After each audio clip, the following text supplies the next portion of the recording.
வணக்கம். தமிழகம், புதுவை மற்றும் காரைக்கால் பகுதிகளுக்கான தினசரி வானிலை அறிக்கை. இன்று தமிழகத்தில் ஒரு சில இடங்களில் மழை பெய்துள்ளது. புதுவை மற்றும் காரைக்கால் பகுதிகளில் வறண்ட வானிலை நிலவியது. இன்று அதிகபட்ச வெப்பநிலை தமிழகம், புதுவை மற்றும் காரைக்கால் பகுதிகளில் பொதுவாக இயல்பை விட குறைவாக இருந்தது. சில இடங்களில் இயல்பை ஒட்டியும் இருந்தது. அதிகபட்ச வெப்பநிலை சென்னை நுங்கம்பாக்கத்தில் 34 டிகிரி செல்சியஸாகவும், மீனம்பாக்கத்தில் 34.1 டிகிரி செல்சியஸாகவும் பதிவாகியுள்ளது. ஈரோட்டில் அதிகபட்ச வெப்பநிலை 37 டிகிரி செல்சியஸாக பதிவாகியுள்ளது. நாமக்கல்லில் குறைந்தபட்ச வெப்பம் 19.5 டிகிரி செல்சியஸாக பதிவாகியுள்ளது.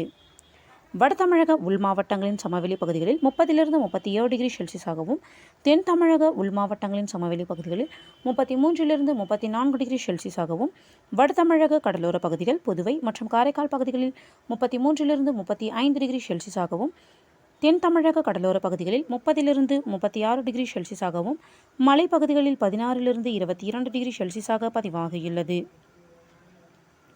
மேற்கு திசை காற்றின் வேக மாறுபாடு காரணமாக இன்று முதல் ஜூலை 4ஆம் தேதி வரை தமிழகத்தில் ஒரு சில இடங்களிலும், புதுவை மற்றும் காரைக்கால் பகுதிகளிலும் லேசானது முதல் மிதமான மழை பெய்யக்கூடும். இன்று முதல் ஜூலை 2ஆம் தேதி வரை அடுத்த 5 தினங்களுக்கு தமிழகம், புதுவை மற்றும் காரைக்கால் பகுதிகளில் அநேக இடங்களில் அதிகபட்ச வெப்பநிலை பொதுவாக இயல்பை ஒட்டி இருக்கக்கூடும். தமிழகத்தில் ஒரு சில இடங்களில் 2 3 டிகிரி செல்சியஸ் இயல்பை விட அதிகமாகவும் இருக்கக்கூடும். சென்னையை பொறுத்தவரை அடுத்த 24 மணி நேரத்திற்கு வானம் ஓரளவு மேகமூட்டத்துடன் காணப்படும். நகரின் ஒரு சில பகுதிகளில் லேசான மழை பெய்ய வாய்ப்புள்ளது. அதிகபட்ச வெப்பநிலை 35 டிகிரி செல்சியஸை ஒட்டியும், குறைந்தபட்ச வெப்பநிலை 28 29 டிகிரி செல்சியஸை ஒட்டியும் இருக்கக்கூடும். இன்று முதல் 2ஆம் தேதி வரை மன்னார் வளைகுடா மற்றும் அதனை ஒட்டிய தென் தமிழக கடலோர பகுதிகளில் சூறாவளி காற்று மணிக்கு 35 முதல் 45 கிலோமீட்டர் வேகத்திலும், இடையிடையே 55 கிலோமீட்டர் வேகத்திலும் வீசக்கூடும். வங்கக்கடல் பகுதிகள் இன்று மற்றும் நாளை மத்திய மேற்கு வங்கக்கடல் பகுதிகளில் சூறாவளி காற்று மணிக்கு 45 முதல் 55 கிலோமீட்டர் வேகத்திலும், இடையிடையே 65 கிலோமீட்டர் வேகத்திலும் வீசக்கூடும். வடக்கு ஆந்திர கடலோர பகுதிகள், தெற்கு மற்றும் மத்திய வங்கக்கடல் பகுதிகளில் சூறாவளி காற்று மணிக்கு 35 முதல் 45 கிலோமீட்டர் வேகத்திலும், இடையிடையே 55 கிலோமீட்டர் வேகத்திலும் வீசக்கூடும்.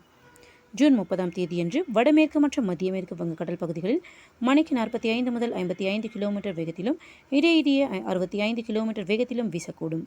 வடக்கு ஆந்திர கடலோர பகுதிகள், தெற்கு, மத்திய மற்றும் வடக்கு வங்கக்கடல் பகுதிகளில் சூறாவளி காற்று மணிக்கு 35 முதல் 45 கிலோமீட்டர் வேகத்திலும், இடையிடையே 55 கிலோமீட்டர் வேகத்திலும் வீசக்கூடும்.